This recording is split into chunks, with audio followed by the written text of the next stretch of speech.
नमस्कार, आदाब, सत श्री अकाल, जय भीम, जोहार। मैं हूं यूसुफ अंसारी। इस वक्त मैं एक बहुत ही महत्वपूर्ण खबर लेकर आपके सामने हाजिर हूं। दरअसल ये खबर नफरत की आंधियों के बीच एक मोहब्बत का पैगाम देने वाली खबर है, और जो नफरत की आंधियों के बीच एक ठंडी हवा के झोंके की तरह आई है।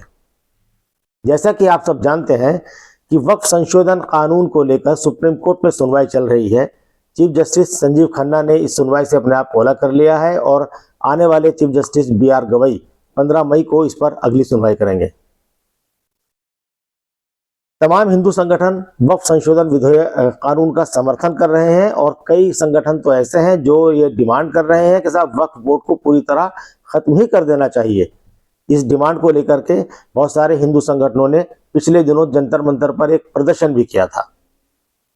ऐसे में एक खबर ये आई है कि एक हिंदू संगठन ने सुप्रीम कोर्ट में याचिका डालकर वक्फ संशोधन कानून को खत्म करने की मांग की है और मुसलमानों का समर्थन किया है। तो हम कह सकते हैं कि वक्फ को लेकर के जो राजनीति भारत में चल रही है, उसमें एक हिंदू संगठन कम से कम ऐसा है जो मुसलमानों के साथ खड़ा हो गया है और खुलकर खड़ा हो गया है। सुप्रीम कोर्ट में याचिका लगाकर यह मांग करना कि वक्फ संशोधन विधेयक संविधान के खिलाफ है, एक बड़ी बात है।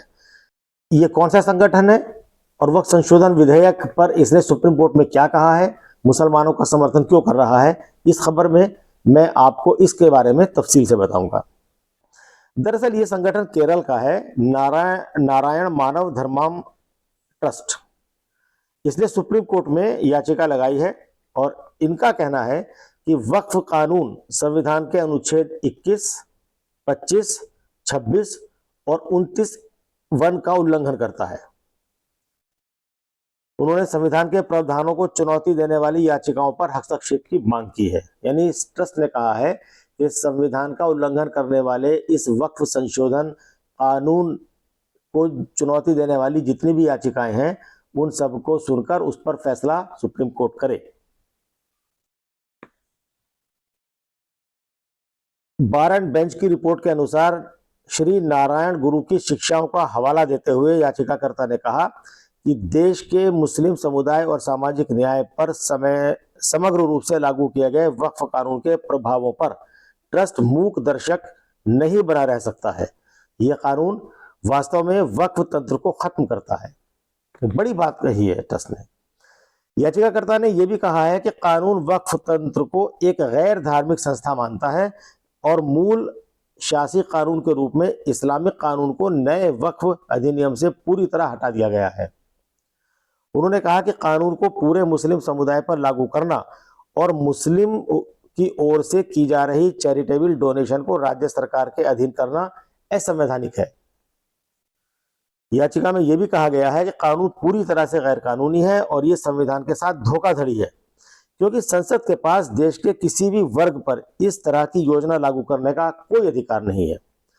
उन्होंने कहा कि वक्फ तंत्र सरकार के अंतर्गत आ जाने से मुस्लिम समुदाय अपने धार्मिक अभ्यास को बनाए रखने के लिए आर्थिक और वित्तीय रूप से वंचित रह जाएगा। इस तरह लागू किया गया कानून मुस्लिम समुदाय के अस्तित्व को खतरे में डालता है, जो सदियों से अपने सर्वाइवल के लिए वक्फ तंत्र पर निर्भर है। इस ट्रस्ट ने सुप्रीम कोर्ट में लगाई गई अपनी याचिका में कहा है कि मुस्लिम समुदाय की जो प्रैक्टिसेस है, उन प्रैक्टिसेस को करने में जो खर्च आता है, उस खर्च को लाने के लिए वक्फ बोर्ड यानी वक्फ की जो संपत्तियां वो एक महत्वपूर्ण स्रोत है, और सरकार कानून बनाकर उन संपत्तियों को मुसलमानों से छीन लेना चाहती है। आखिर कौन थे नारायण गुरु जिनकी शिक्षाओं के आधार पर ये नारायण मानव धर्माम ट्रस्ट चलता है और जिन्होंने सुप्रीम कोर्ट में अर्जी लगाकर वक्फ वाले मामले में मुसलमानों का समर्थन किया है? तो रिसर्च बताती है कि नारायण गुरु भारत के एक महान संत और समाज सुधारक थे। ये केरल में दक्षिण केरल के एक साधारण परिवार में 22 अगस्त 1856 को इनका जन्म हुआ।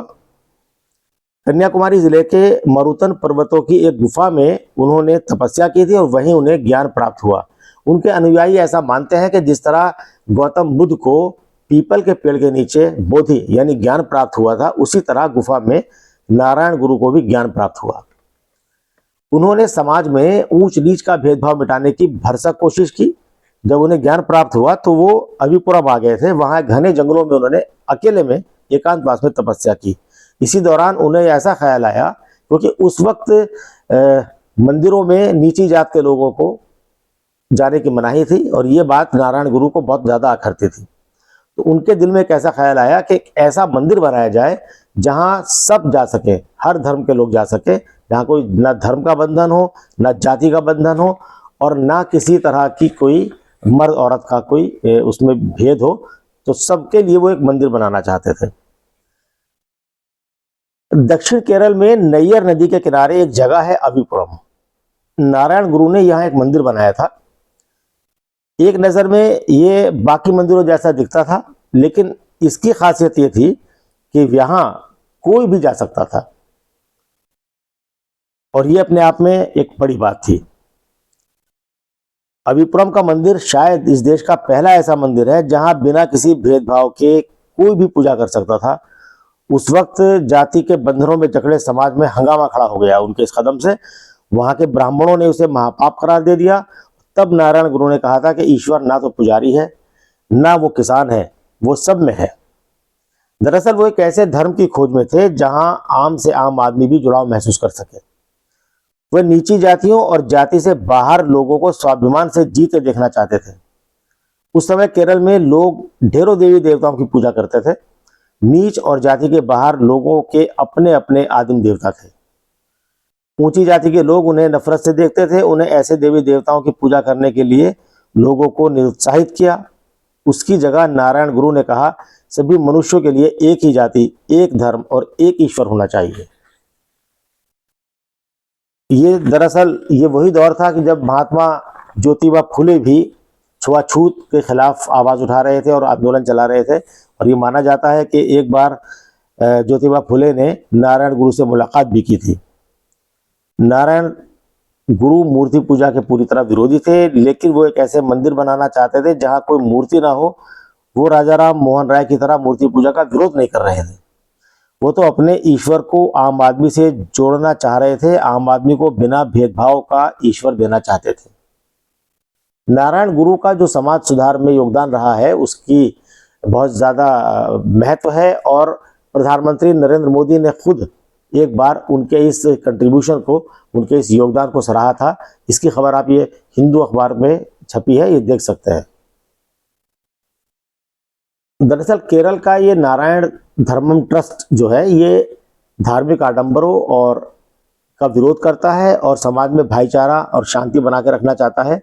और जब जब इस तरह की बात होती है, समाज में नफरत फैलाने की बात होती है, तो ये संगठन आगे आकर के उसके खिलाफ आवाज उठाता है। इससे पहले भी उसने ऐसा किया था और खासकर जब अल्पसंख्यकों पर या दबे कुचले तबके पर दबाव पड़ता है या उसके अधिकारों को छीना जाता है तो ये संगठन आवाज उठाता है। तो शायद यही वजह है कि चूंकि नारायण धर्मम ट्रस्ट मानवता की बात करता है, बराबरी की बात करता है, देश के संविधान में सबको मिले बराबर अधिकारों के संरक्षण की बात करता है, इसीलिए इसने सुप्रीम कोर्ट में याचिका लगाई है कि वक्फ संशोधन कानून को पूरी तरह निरस्त किया जाए और मुसलमानों को उनका अधिकार दिया जाए। तो दोस्तों इस खबर में इतना ही। फिर हाजिर होऊंगा किसी और खबर के साथ। तब तक के लिए मुझे इजाजत दीजिए।